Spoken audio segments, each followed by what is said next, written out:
Hi ನಮಸ್ತೆ, welcome back to my channel. ಎಲ್ಲರೂ ಹೇಗಿದ್ದೀರಾ? ಎಲ್ಲರೂ ಚೆನ್ನಾಗಿದ್ದೀರಾ? ಬನ್ನಿ ಇವತ್ತಿನ ವ್ಲಾಗ್ನ ಶುರು ಮಾಡೋಣ.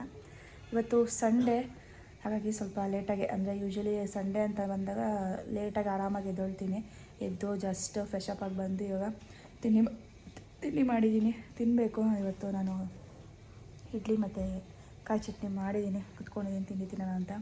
ಹಾಗೆ ಇವತ್ತು ಸ್ಪೆಷಲ್ ಏನಪ್ಪ ಅಂತಂದರೆ, ಇವತ್ತು ನಮ್ಮದು 10th ವೆಡ್ಡಿಂಗ್ ಆ್ಯನಿವರ್ಸರಿ.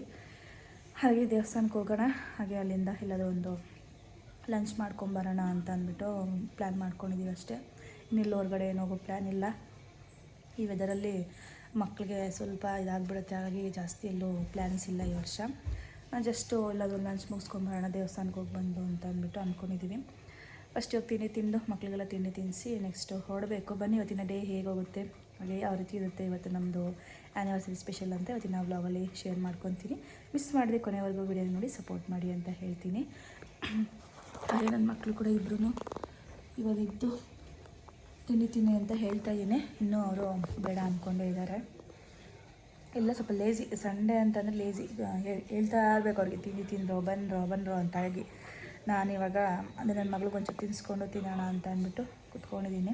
ಹಾಗೆ ವ್ಲಾಗ್ ಸ್ಟಾರ್ಟ್ ಮಾಡೋಣ ಅಂತ ಅಂದ್ಬಿಟ್ಟು ಸ್ಟಾರ್ಟ್ ಮಾಡ್ಕೊಂಡಿದ್ದೀನಿ. ಬನ್ನಿ ಇಲ್ಲಿ ವಿಡಿಯೋನ ಕಂಟಿನ್ಯೂ ಮಾಡ್ತೀನಿ. ಓಕೆ ಬನ್ನಿ ಹೋಗೋಣ. ಜಸ್ಟ್ ಇವಾಗ ರೆಡಿಯಾಗಿ ಹೊರಟಿದ್ದೀವಿ, ಬನ್ನಿ ಹೋಗೋಣ. ಎಲ್ಲ ಆಲ್ರೆಡಿ ಆಚೆ ಹೋಗಿದ್ದಾರೆ. ನಾನು ಇನ್ನೇನು ಒಬ್ಬಿಗೆ ಹಾಕೋಣ ಅಂತ ಅಂದ್ಬಿಟ್ಟು ಈಗ ಹಾಕೊಂಡು ಹೊರಬೇಕು. ಇವಾಗ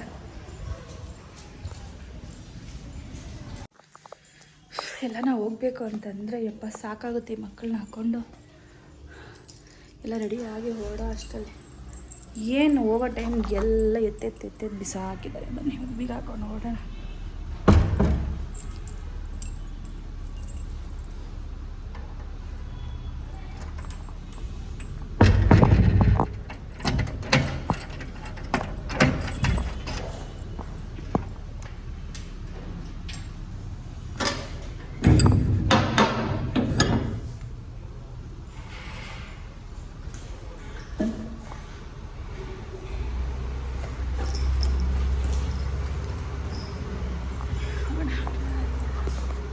ಆಯ್ತು,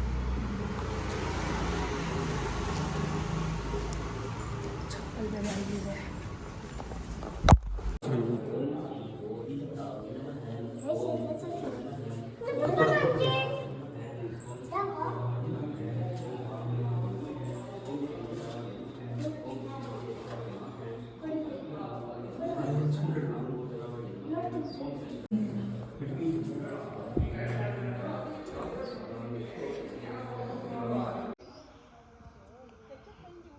ನಿಂತ್ಕೊ ಸ್ಟ್ರೈಟ್ ಆಗಿ ಹಂಗೆ ಇನ್ನ ಹೋಗು, ಏನು ಮಾಡಬೇಡ. ಕುಳ್ಳಿ ಅವಳು ಎಷ್ಟು ಚೆನ್ನಾಗಿ ಇಟ್ಕೊಂಡಳು. ಈ ಕಾಸೆಲ್ಲ ಬಿಸಿಲು ಜಾಸ್ತಿ.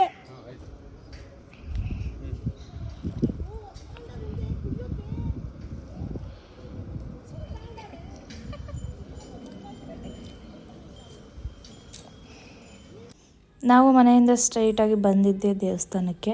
ಪ್ರತಿ ವರ್ಷವೂ ಕೂಡ ಮಿಸ್ ಮಾಡದೆ ಈ ದೇವಸ್ಥಾನಕ್ಕೆ ನಾವು ವಿಸಿಟ್ ಮಾಡ್ತೀವಿ. ಒಂದು ವರ್ಷವೂ ಕೂಡ ಮಿಸ್ ಆಗಿಲ್ಲ ಅಂತ ಹೇಳ್ಬೋದು. 10 ವರ್ಷದಿಂದನೂ ಕೂಡ ನಾವು ಈ ದೇವಸ್ಥಾನಕ್ಕೆ ಬರ್ತೀವಿ. ಯಾಕೆ ಅಂತಂದರೆ ಇದು ನಮ್ಮ ಮನೆ ದೇವರು, ಹಾಗೆ ನಾವು ಮದುವೆ ಆಗಿರುವಂಥ ಜಾಗನೂ ಕೂಡ.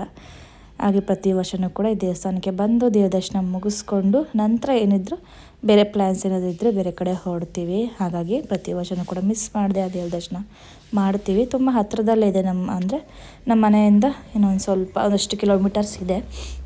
ಇಲ್ಲಿ ಬರ್ತೀವಿ, ತುಂಬ ಚೆನ್ನಾಗಿದೆ ಜಾಗ ಅಂತೂ. ಇಲ್ಲಿ ಎಷ್ಟು ಚೆನ್ನಾಗಿದೆ ಅಂದರೆ ದಿನ ಪೂರ್ತಿ ಆರಾಮಾಗಿ ಕಳಿಬೋದು, ಅಷ್ಟು ಚೆನ್ನಾಗಿದೆ ದೇವಸ್ಥಾನ ಅಂತೂ.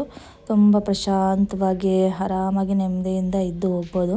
ಹಾಗೆ ಸ್ವಲ್ಪ ಹೊತ್ತಲ್ಲೇ ಟೈಮ್ ಕಳೀತಿದ್ವಿ. ಹಾಗೆ ಒಂದಿಷ್ಟು ಫೋಟೋಸು ಕೂಡ ಇಲ್ಲಿ ತುಂಬ ಚೆನ್ನಾಗಿ ತಗೋಬೋದು, ಯಾಕೆಂದರೆ ಬೆಟ್ಟದ ಮೇಲೆ ಇರೋದು ಇದು ದೇವಸ್ಥಾನ. ಹಾಗಾಗಿ ನೋಡ್ತಾ ಇರ್ಬೋದು ಇಲ್ಲೆಲ್ಲ ಎಷ್ಟು ಚೆನ್ನಾಗಿದೆ ಪ್ರಶಾಂತವಾಗಿ ಆಚೆ ಇಲ್ಲ ಅಂತ ಅಂದ್ಬಿಟ್ಟು 1 hour 2 hour ಅಲ್ಲೇ ಆಯಿತು ಟೈಮ್ ಕಳೆದು. ಇವಾಗ ಹೊರಡೋಣ ಅಂತ ಅಂದ್ಬಿಟ್ಟು ಹೊರಡ್ತಾ ಇದ್ದೀವಿ.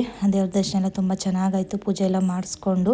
ಹಾಗೆ ಇಲ್ಲಿ ಬರ್ತಾ ಇಲ್ಲಿ ನದಿನೂ ಕೂಡ ಇದೆ. ಇಲ್ಲಿ ತುಂಬ ಜನ ಇದ್ದಾರೆ, ಅಲ್ಲಿ ದೇವಸ್ಥಾನದಕ್ಕಿಂತ ಇಲ್ಲಿ ತುಂಬ ಜನ ಇರ್ತಾರೆ. ಯಾಕೆ ಅಂದರೆ ಇಲ್ಲಿ ನದಿ ಹತ್ರ ಬೋಟಿಂಗ್ ಎಲ್ಲ ಮಾಡಿದ್ದಾರೆ. ಹಾಗೆ ಇಲ್ಲಿ ಮತ್ತು ತಿನ್ನೋದಕ್ಕೆ ಫಿಶ್ಶು, ಪ್ರಾನ್ಸು, ಚಿಕನ್ ಎಲ್ಲನೂ ಕೂಡ ಅಲ್ಲಿ ಪ್ರಿಪೇರ್ ಮಾಡ್ತಿರ್ತಾರೆ.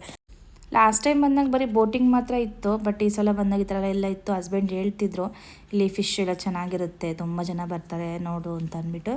ನಾನು ಫಸ್ಟ್ ಟೈಮ್ ನೋಡಿದ್ದು, ಯಾಕೆಂದರೆ ಲಾಸ್ಟ್ ಟೈಮೆಲ್ಲ ಇದೆಲ್ಲ ಇರಲಿಲ್ಲ, ಜಸ್ಟ್ ಬೋಟಿಂಗ್ ಮಾತ್ರ ಇತ್ತು. ಬೋಟಿಂಗ್ ಮಾತ್ರ ಹೋಗಿದ್ವಿ ಅಷ್ಟೇ. ಬಟ್ ಇಲ್ಲಿ ಫಿಶ್ಶು, ಪ್ರಾನ್ಸು, ಚಿಕನು, ಲಿವರ್ ಎಲ್ಲ ಥರದ ವೆರೈಟಿ ಕೂಡ ಇಲ್ಲಿ ಸಿಗುತ್ತೆ. ತುಂಬ ಜನ ಬಂದಿದ್ರು ಇಲ್ಲಂತೂ.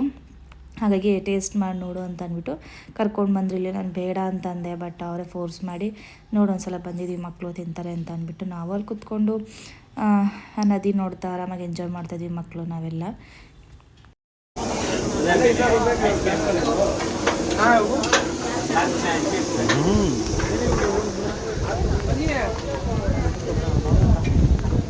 ಅನುಷ್ ಚಿಕನ್ ಬೋಟ್ ಆಯ್ತು ನನಗೆ ಫಸ್ಟ್ ಫಿಶ್ ತಂದು ಕೊಟ್ಟರು ಹಸ್ಬೆಂಡ್, ಯಾಕೆಂದರೆ ನಾನು ಫಿಶ್ ತಿಂದರೆ ಅದು ಬಿಟ್ಟರೆ ಚಿಕನ್ ಅಷ್ಟೇ ಇನ್ನೇನು ತಿನ್ನಲ್ಲ. ಬಟ್ ಪ್ರಾನ್ಸು ಈ ನಡುವೆ ತಿಂತೀನಿ, ಹೋಟೆಲ್ಸಲ್ಲೆಲ್ಲ ಒಂದು 2-3 ಸಲ ತಿಂದು ರೂಢಿ ಮಾಡ್ಕೊಂಡಿದ್ದೀನಿ. ಬಟ್ ಫಸ್ಟ್ ತಿಂತಿರಲಿಲ್ಲ, ಈ ನಡುವೆ ರೂಢಿ ಆಗಿದೆ. ಆಗಿ ಮಕ್ಕಳಿಗೆ ಪ್ರಾನ್ಸು, ನನಗೆ ಫಿಶ್ ಮತ್ತು ಚಿಕನ್ ಇಷ್ಟು ತೊಗೊಂಡಿದ್ವಿ. ಬಟ್ ಟೇಸ್ಟ್ ವೈಸ್ ಎಲ್ಲ ಚೆನ್ನಾಗಿತ್ತು, ತಿನ್ಬೋದು ಆರಾಮಾಗಿ. ಈ ಕಡೆ ಬಂದಾಗಂತೂ ಇಲ್ಲಿ ಬೋಟಿಂಗ್ ಎಲ್ಲ ನೋಡಿಕೊಂಡು ಆರಾಮಾಗಿ ತಿನ್ಕೊಂಡು ಹೊರಡ್ಬೋದು. ತುಂಬ ಜನ ಬಂದಿದ್ರು ಒಟ್ಟಿನಲ್ಲಿ. ನಾವು ತಿಂದಾದಮೇಲೆ ನೆಕ್ಸ್ಟ್ ಇಲ್ಲಿ ಬೋಟಿಂಗ್ ಹೊರಟ್ವಿ. ಬೋಟಿಂಗ್ ಹೋಗ್ಬೇಡ ಅಂತ ಮಕ್ಕಳಂತೂ ಫಸ್ಟ್ ಕೇಳ್ತಾಯಿದ್ರು ಬೋಟಿಂಗ್ ಹೋಗಬೇಕು ಅಂತ. ಅವರು ಇಂದನೇ ಇಲ್ಲಿ ನಮಗಿನ್ನೇನು ಕ್ರೇಜ್ ಇಲ್ಲ ಇದ್ರ ಮೇಲೆ. ಮಕ್ಳಿಗೋಸ್ಕರ ನಾವು ಅವ್ರ ಜೊತೆ ಹೋದ್ವಿ. ಚೆನ್ನಾಗಿತ್ತು, ಒಂದು ರೌಂಡ್ ಫುಲ್ಲು ಹಾಕ್ಸ್ತಾರೆ. ಫುಲ್ ನದಿ ಎಷ್ಟಿದೆ ಅಲ್ವಾ ಅಷ್ಟು ಕೂಡ ಆರಾಮಾಗಿ ಹೋಗ್ಬೋದು. ತುಂಬ ಗಾಳಿ ಬೀಸ್ತಾಯಿತ್ತು, ಬಿಸಿಲಿತ್ತು, ಬಟ್ ಹೆವಿ ಚಳಿ ಆಗ್ತಿತ್ತು. ಮಕ್ಕಳಂತೂ ಇಬ್ಬರು ಚಳಿ ಅಂತಾಯಿದ್ರು, ಅವ್ರಿಗೆ ಜರ್ಕಿನ್ ಹಾಕ್ಸ್ಕೊಂಡು ಬೋಟಿಂಗ್ ಕರ್ಕೊಂಡೋದಾಗಿತ್ತು. ಹಾಗೆ ಬೋಟಿಂಗ್ ಎಲ್ಲ ಮುಗಿಸ್ಕೊಂಡು ನಾವು ರಿಟರ್ನ್ ಬರ್ತಾ ಸ್ವಲ್ಪ ಸ್ವೀಟ್ಸ್, ಕೇಕೆಲ್ಲ ತಿನ್ಕೊಂಡು ರಿಟರ್ನ್ ಮನೆಗಾದ್ವಿ. ಎಲ್ಲೂ ಡಿನ್ನರ್ ಕೂಡ ನಾವು ಹೋಗಲಿಲ್ಲ, ಯಾಕೆ ಅಂತಂದರೆ ಅಲ್ಲಿ ಅದೇ ಹೊಟ್ಟೆ ತುಂಬೋಯ್ತು, ನಮ್ಗೆ ಬೇರೆ ಏನೂ ಬೇಕು ಅಂತ ಅನ್ನಿಸ್ಲಿಲ್ಲ. ಹಾಗೆ ಬೇರೆ ಏನು ಕೂಡ ಈ ವರ್ಷ ಪ್ಲ್ಯಾನ್ ಮಾಡಲಿಲ್ಲ ಹೊರಗಡೆ ಹೋಗೋದಕ್ಕೆ, ಯಾಕೆಂದರೆ ಈ ಸಲ ವೆದರ್ ಅಂತೂ ತುಂಬ ಕೆಟ್ಟದಾಗಿದೆ.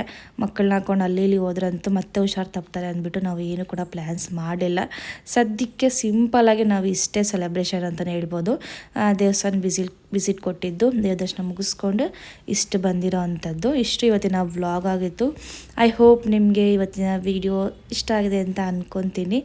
ನೆಕ್ಸ್ಟ್ ಸಿಗೋಣ, ಅಲ್ಲರಿಗೂ ಕಾಯ್ತಾ ಇರಿ. ಟಿಲ್ ದೆನ್ ಟೇಕ್ ಕೇರ್, ಬಾಯ್ ಬಾಯ್.